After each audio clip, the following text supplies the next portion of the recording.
finishes. I think he I just texted him. Let me text him. You probably slid by. We can start out. Coach Jay, if you'd like to make an opening statement, then we'll open it up for questions. I just thought my team came out and fought. I think they have been right there. Other than the third quarter in the Texas A&M game, I feel like we've been right there, and they prepared well. They played hard. We had a really good scouting report. They executed it. The thing that we told them was you got to come out and you got to be tough. You got to fight. You got to, we can't get on our heels. We got to get them on their heels. And I think we came out and did that. So I'm just really, really proud of our team. I'm proud for them to be able to play in front of a crowd like this. And I'm happy that this crowd was able to see them play because hopefully they see what they're missing and that they are missing peace. Like when you have a crowd like that, when we were making a run, like it was so loud in here and you could tell that these people were behind us. And this was our family weekend, and that's what family is all about, getting behind them. And so just for them to see that and to feel that and to feed off of that was just an amazing experience. Go first to Mike. Coach, congratulations on the win. Thank you. So many times in games like this, it comes down to that one coaching decision. You sent, honestly, Scott Grayson to the bench in the fourth quarter for a little bit of rest. Can you walk us through your thinking there and how you were managing that last moment? I just needed her to have legs down the stretch. Her and Mingo, they played so hard, but they're the two that can create their shot. And while I had them on the bench, I had Sydney and I had McKenna who have been working really hard. I know their shots haven't been falling, but it's been falling in practice.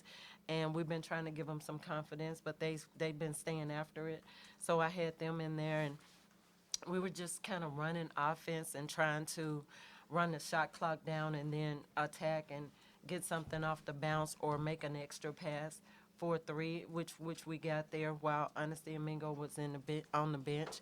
And so I think our kids just executed the game plan. Just the starters and the bench. But that was the thought about putting them on the bench late there and then bringing them off for the last, few minutes so that they were pretty fresh. Back, Justin. Coach, you guys are up by 2. They clear out, go ISO with Angel Reese, and then you come up with the steal. Jemiah comes up with the steal late. Just walk me through that play and just the defensive effort there to get. So we guarded that play all week, and we knew Savannah Carter had to scout, and she told us every action Angel make, and so we knew the way she caught the ball and what she was gonna do. We knew that she was gonna drive it in that situation. So Mingo helped in. Once she put it down, we knew she was going. She was going to score. She wasn't gonna pass it. So Mingo helped in and got the steal. Like I said, they were prepared for that. We worked on it all week, or the last 3 days. What does that play mean for Jemiah? I mean, what can that do for her? What do you think that means for her? Jemiah is tough. That kid is tough. She came here because she is a defensive-minded player. Now, she has worked on her offense. She's made herself into a player who can create her shot or who can create for others. But she's all about toughness. So there was no denying her there. She knew she timed it just right.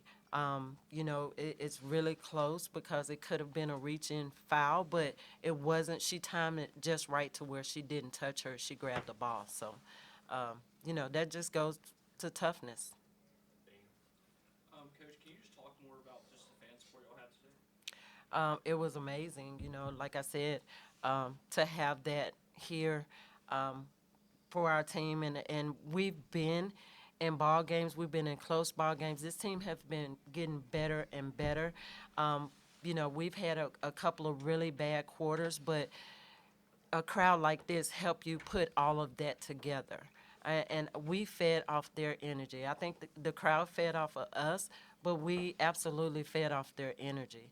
And so it hopefully it gives them some excitement and let them know that, hey, we have a really good women's basketball team here in the making. Like, we still have a ways to go, but we're making progress. So come and support. Come out and support this team because they deserve it. They work really, really hard. Taylor? Coach, second quarter was not the best quarter for you guys, trailing 3 at halftime against LSU. A lot of times that's a game that can get away. What was your message at halftime to your team, and how did you guys pull it out? You know, we wanted to come back out just like in the first quarter and get them on their heels. We wanted to come back out and get a stop the first possession. We wanted to come out and score and then get a stop. And we just kind of broke it down there, just right there, instead of just, you know, come out, we have to do this, that, or the other. We have to score, we have to get a stop and get the ball back. And we just kind of broke it down, and they executed. This team was really focused, and they just executed the game plan. We've been planning for 3 days, and like I said, it wasn't anything magical. It was just, this is what we're gonna do. You have to get it done. Everybody have to do their job. We have to have 5 people going to rebound. You have to box out. My 5s may not get a lot of rebounds. They're gonna be boxing out. You guards got to go get it. They executed the game plan. Johnny, you're kind of a soft-spoken person, so for you to grab that microphone after the game, what overcame you to, and how do you, was that spur of the moment, and how do you just go over there and tell them you want the microphone? I have a soft voice because my mom had a soft voice and my dad had an even softer voice. So I was blessed with a soft voice, but I don't know. Sometimes it just comes. It just, I just felt it.